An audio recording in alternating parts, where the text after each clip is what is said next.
Sige, tsaka na yan. Dahil ang unang-una, hindi po tayo saklaw ng ICC.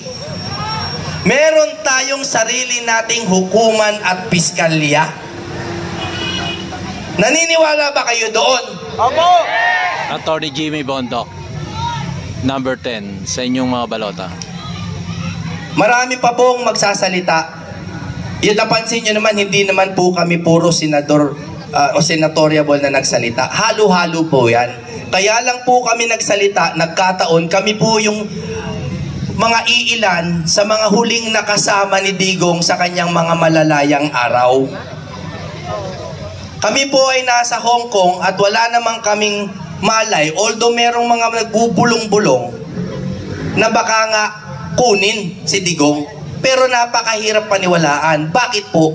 Kasi po naniwala po ako kay Marcos. Totoo po, naniwala ako. Sabi niya hindi niya gagawin eh. Tingnan niyo po ang Facebook ko, lahat ng post ko. Ni minsan hindi ko yan minura. I have never been disrespectful to you, my president. We gave you the chance to redeem the family name.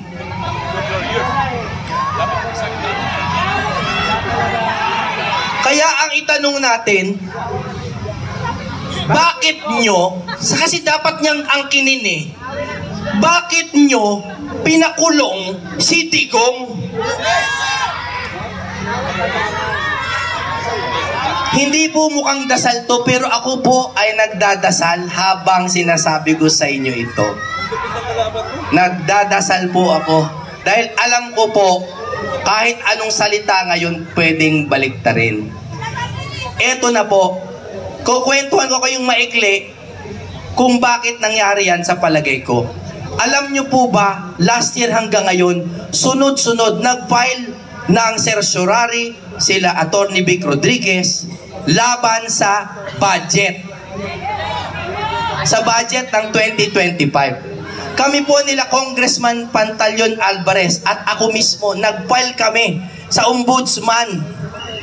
Bago po akong abogado, 2 taon pa lang, ang lakas ng loob kong ombudsman. Pero kami po ay naghain ng kaso.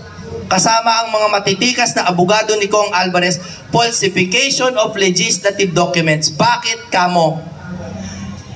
May tanong ako bago tayo pumunta dyan.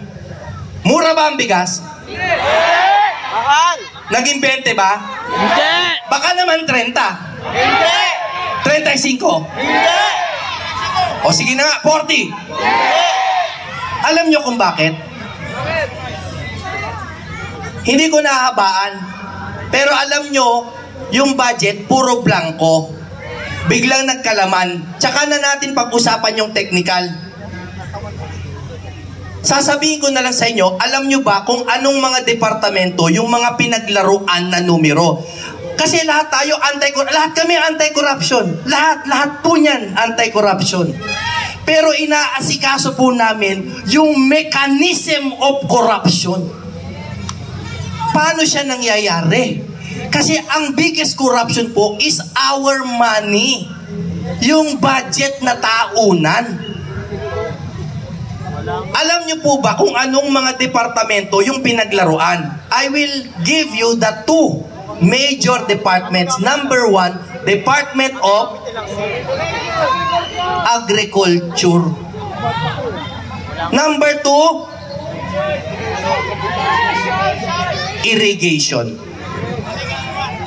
O, di ba hindi halata? Hindi nyo nga nahulaan eh. Hindi halata eh. Agriculture, irrigation, tapos iniisip mo, irrigation, tubig. Agriculture, palay-palay. Okay, sige.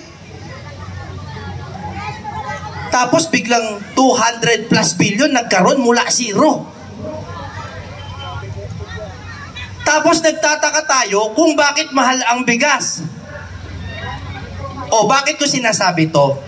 Dahil po sunod-sunod na po yung kaso na hinaahain. At siguro po sa aking sapantaha lamang, dahil unti-unti na po tayong lumalapit sa kanila, unti-unti tayong lumalapit, pinakulong si Digong. Kaya, huling pangungusap, tayo po ay magdasal. Bring him home. Bring him home. Bring him home. Nakikiusap po kami sa ating pamahalaan. Bring him home. Maraming salamat si Attorney Jimmy Bondo. Number 10. Samantala sa mga 10 sa inyo, sandaling Balota. ito,